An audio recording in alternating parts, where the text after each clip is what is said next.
Through this podcast विजेता जी, what I want is कि आपकी किताब का एक छोटा सा निचोड़ हम यूथ तक पहुंचाएं।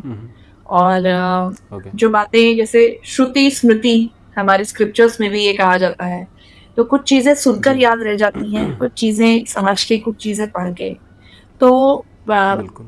प्रेरणा जहां से आपको मिली वो तो समझ में आया कि लिटरेरी बैकग्राउंड का एक पुश था। ये टॉपिक जी आपने क्यों चूज किया? इस टॉपिक का आपके लाइफ से क्या रिलेशन है, मैं वो जानना चाहती हूँ। अब पूनम जी, जैसे रिलेशन यही है कि जैसे हमारी जो कंडीशनिंग होती है ना, वो लगभग सभी के सेम है, क्योंकि हम एक टाइप के कल्चर में रह रहे हैं। ठीक है, वो थोड़ा थोड़ा शायद डिफरेंट होगा कि मे बी मैं हरियाणा से हूँ, अभी आप मुंबई में है ना, लेकिन फिर भी कुछ कुछ तो कॉमन एलिमेंट्स हैं, Okay. राइट। तो उसी से फिर क्या है, वो कॉमन एलिमेंट्स क्या है कि हम में से ज़्यादातर लोग किस्मत को मानते हैं। ठीक है, फिर हमें ये भी लगता है कि यार किस्मत खराब क्यों है यार, मैंने क्या बुरा कर दिया। फिर आपको ये भी लगता है अच्छा ये कह रहे हैं कि पिछले जन्मों का जो है मतलब पाप थे, उसकी सज़ा मुझे अब मिल रही है, इसलिए मेरे साथ ये हो रहा है। लेकिन मेरी किस्मत तो भगवान ने ही लिखी हुई है। तो जब भगवान ने ही लिखी हुई है, भगवान ही मुझसे ये सब करवा रहे, तो इसको मेरे कर्म क्यों कह रहे हैं?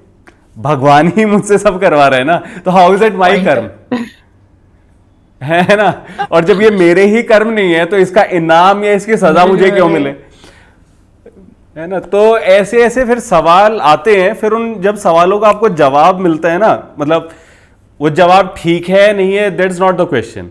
ठीक है, पॉइंट क्या है कि आपके दिमाग को, दिल को शांति मिल गई उस जवाब से, हैज इट सेटिस्फाइड यू और नॉट, ये चीज इंपॉर्टेंट है।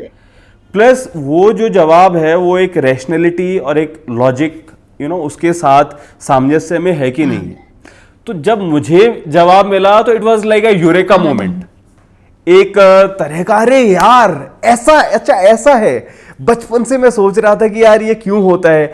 लाइक कुछ कुछ जैसे किताबें हैं, एक why do bad things happen to good people, वो मुझे याद है कि 8th-9th क्लास में मैंने पढ़ ली थी। ठीक है, एक सेलेस्टीन प्रोफेसी करके है, मैनी मास्टर्स मैनी लाइव्स।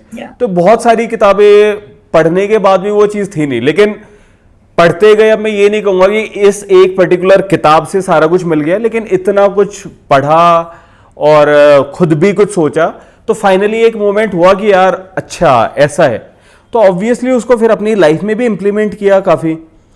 तो बहुत सारी जो चीज़ें, मतलब शॉर्ट में अगर कहूँ तो यही है कि इन सब निंजा टेक्निक्स लगाने से दिमाग हटा, और ये है कि यार मेहनत करनी है, मेहनत करो अच्छे से और स्मार्टली मेहनत करो। तो ये चीज़ समझ में आई, और तभी एक फिर अंदर से उत्कंठा हुई कि यार ये तो सबको पता चलनी चाहिए। तो तभी फिर किताब को लिखा आप थोड़ा और किताब के अभी यस प्लीज। ये हाँ, मैं यही कह रहा था कि अभी बहुत सारे लोगों के मैसेज भी आते हैं। ठीक है, तो कई लोग ये कहते हैं कि सर आपने तो बिल्कुल 440 वोल्ट का झटका दे दिया और बिल्कुल दिमाग हिल गया है, लेकिन अच्छा भी लग रहा है।